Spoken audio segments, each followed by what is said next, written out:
Hi everyone. So in this video demonstration, I'm going to show you how we can print up to the end term of the Fibonacci sequence using the Marie assembly language. So the Fibonacci sequence is defined as a series of numbers in which each number is the sum of the two preceding numbers. So for example, we have here a 0, 1, 1, 2, 3, 5, and 8. So the Fibonacci sequence starts with 0 being the first term and then 1 as the second term. So to get the value of the next term, we simply add the first term, 0, and the second term, which is 1. So 0 plus 1, that's 1. Okay? To get the next value in the sequence, we then again add the value of the two preceding numbers. So including the newly created term, which is 1, plus the previous value, which is 1. So 1 plus 1 is 2. And then we're simply gonna continue doing that. So 2 plus 1 is 3, 2 plus 3 is 5, and 5 plus 3 is 8, up to the end term. So that's the Fibonacci sequence. So before we start coding this one, or before we start demonstrating this in Marie, let's first take a look at how this one is implemented in the C language. So in the C language, you can simply create this using a simple program. So we have here, we've created T1, term 1 is set to 0, okay, term 2 is set to 1. Then the next term is simply T1 plus T2. Then in here, you will notice that we have a for loop to display the value of the next terms. So the loop starts with 3 since we already have the term 1 and term 2 displayed here on this particular line. So here we simply print the next term, which is T1 plus T2. So 0, okay, and then we have here, okay, 0 plus 1. 0, and then we have here 1. So that's the first and second term.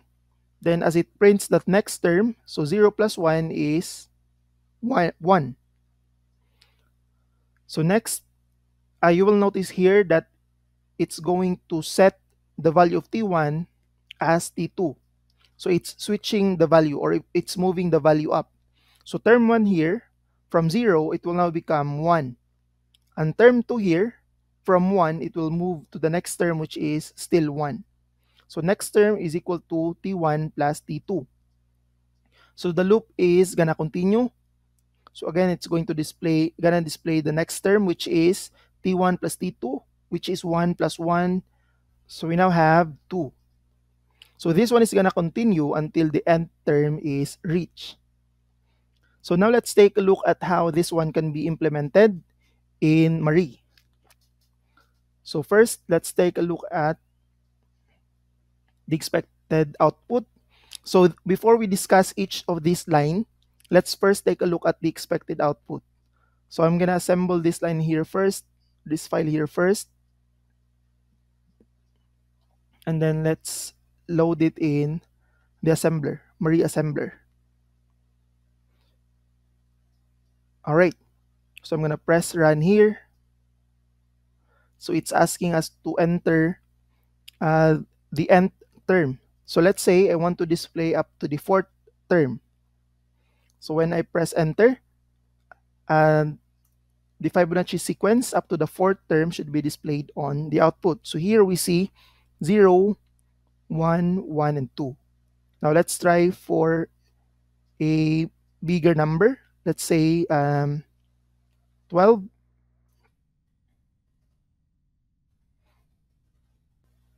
All right, so it printed up to the 12th term.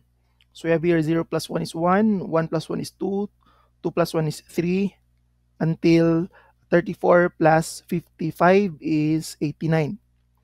So that's the Fibonacci sequence up to the 12th term. So now let's take a look at the code. So let me just open this in the notepad. All right, so let's proceed with dissecting our Marie code for the Fibonacci sequence.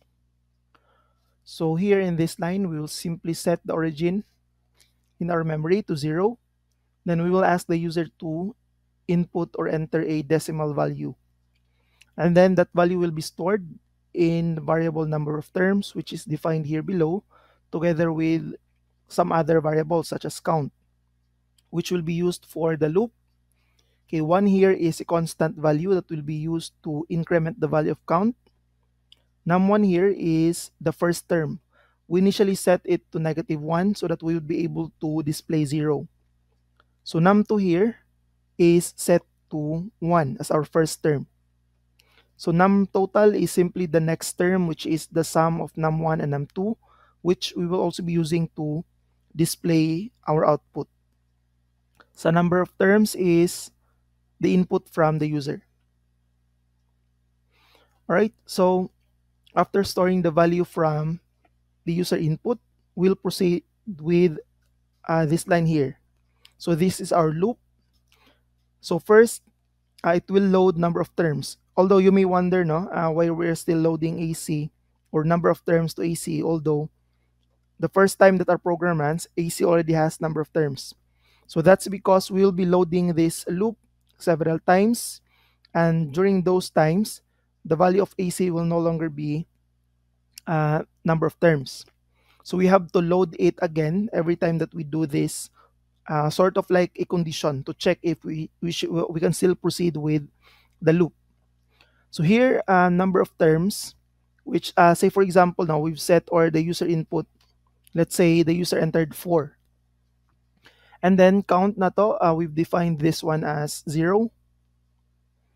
And then skip condition, this will check if okay, 4 subtracted by count, which is 0, is greater than 0. So 4 minus 0. Okay, so 4, let me just write this one here, is greater than 0. So again, skip condition 8. If the skip con is true, it will ignore the next line. So in this case, 4 minus 0 is greater than 0. So jump end will not be executed.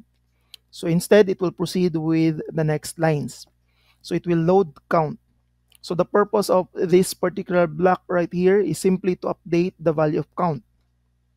So count is initially set to 0. So we will add 1 to our count, and we will store it in our count variable. So 0 plus 1, our count now becomes 1. So updated value of count is 1. And then we have here JNS or jump and store, which is sort of like a function call in most high-level programming languages. So this is a function call, so it will go to this particular label, and then this one has a pair called jump I. So once it encounters jump I, it will go back to where this particular JNS was called.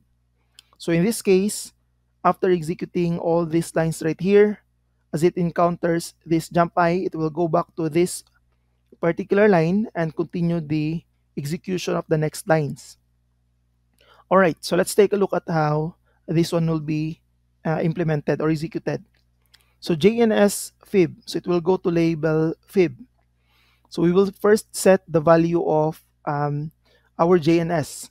So we will store the value here, which we will later return to where it was called. And then we will clear the value of AC. So in preparation for adding num1 or the first term and num2, the second term. So in here, since the value of our AC now is cleared, we can simply load or add num1. So again, the value of num1 here is set to -1. We will add num2, which is 1. So we purposely set the value of num1 to -1 so we can have the value 0. So num total is simply the value of -1 plus 1 or 0. So the value of num total right now is 0. All right. Next, we will switch the values. So we will be updating the values of num1 and num2. So if you remember, in the Fibonacci sequence, the new term, the newly created term, will become our new second term. And the previous second term will become the first term. So in that case, we will simply set the value of num2 as the value of num1. Okay? So the value of num2 now or num1 rather, from -1, it will become 1. So this is the updated value of num1. It's 1. And then for the value of num2, we will simply set it to the value of the num total, which is, in this case, as the current value of num total is 0. And then we will set that to num2. So num2 now becomes 0. So next, we will display the value of num total. So we will simply load the value of num total, which again is 0 to our AC, and then we will display that in our output. So in our output, we should not be seeing the value 0 being printed or displayed. So after that, it will go to this particular line and jump I fib, or it will go back to where the JNS was called, which is right around here. So after that, it will proceed with the next line. So we have here a jump to the loop. So again, going back to the top, we will be checking if the value of number of terms is now equal or greater than count. All right, so first we will load the value of number of terms, which is 4. And now, if you recall, the updated value of count is now 1 from our previous increment. So this should be 1. So 4 minus 1, the answer is 3, and it's still greater than 0, making it true. So thereby skipping this line right here. So it should proceed with updating the value of count. So if you recall, the value of count has been incremented to 1. So this will become 1, and then we will increment it by 1 again. So 1 plus 1, the updated value of count is now 2. Okay? So again, we will go back to this fib label because of this JNS call right here. And then we will get the value of num total. So the value of num1, since it has been switched from the previous iteration, it has become positive 1. And then num2, the value of num2 here has been switched to the value of num total, which is 0. So now we have 1 plus 0. So therefore making this num total as 1. So we now have the new num total 1. So next we will proceed with updating the values of num1 and num2. So again, same process earlier. So the value of num2 will be put on num1.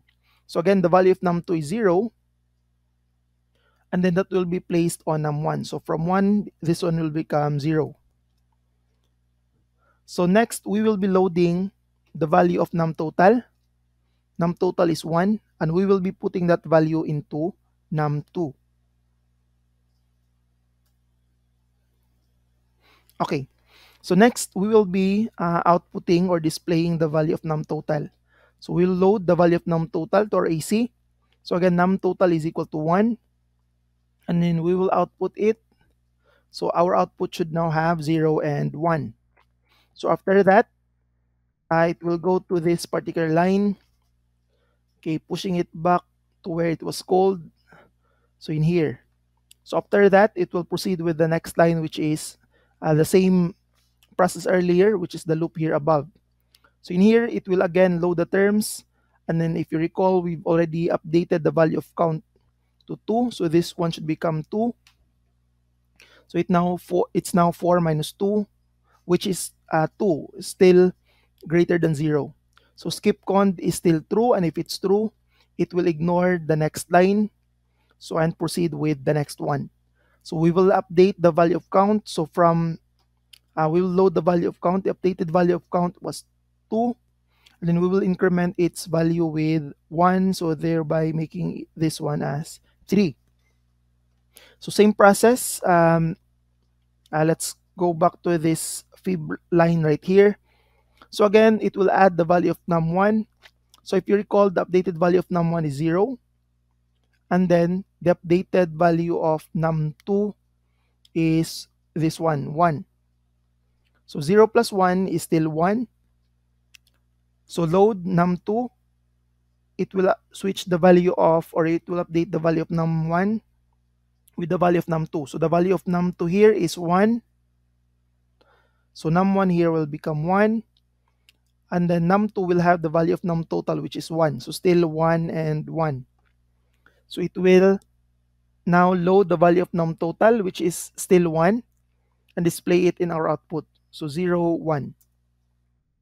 It's correct. So 0 plus 1 is 1. So now let's proceed with the next line.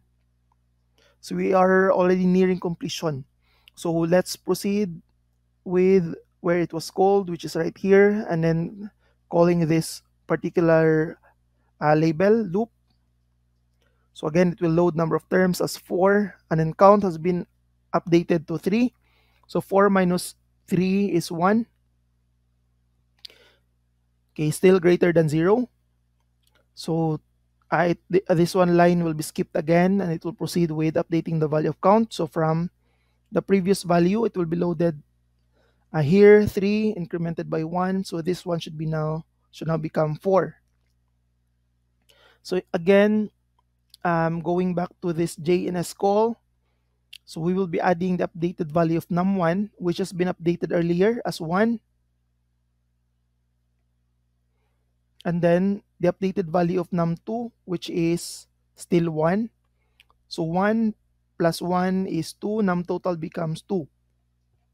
So switching or updating the value of num1, we will give it the value of num2, which is still 1. And then we will be updating the value of num2 with num total. So num total is now 2. So the value of num2 now becomes 2. All right. So we now proceed with displaying num total. So again, it loads num total to our AC, and then it will be displayed in our output. So the value of num total is 2. All right. So which is correct. So since 1 plus 1 is 2. Now we go back to this line right here. It goes back right up above, and then lastly to this particular line. So number of terms is still 4. Now sub count, if you recall, has been updated or incremented to 4. So 4 minus 4 is 0, and 0 is not greater than 0. They're equal. So making this condition false.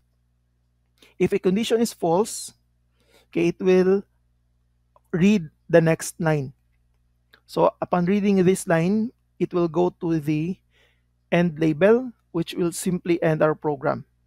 So by this point, the value 0, 1, 1, and 2 should have been displayed in our output, which is the first, second, third, and the fourth term in the Fibonacci sequence.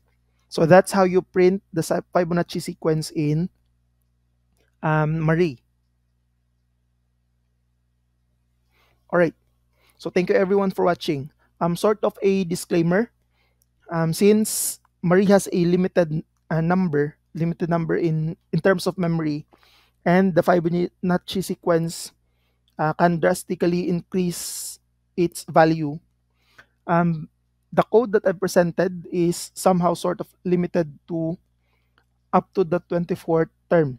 So beyond that, Marie will have a difficult time displaying the accurate value since due to the very large numbers.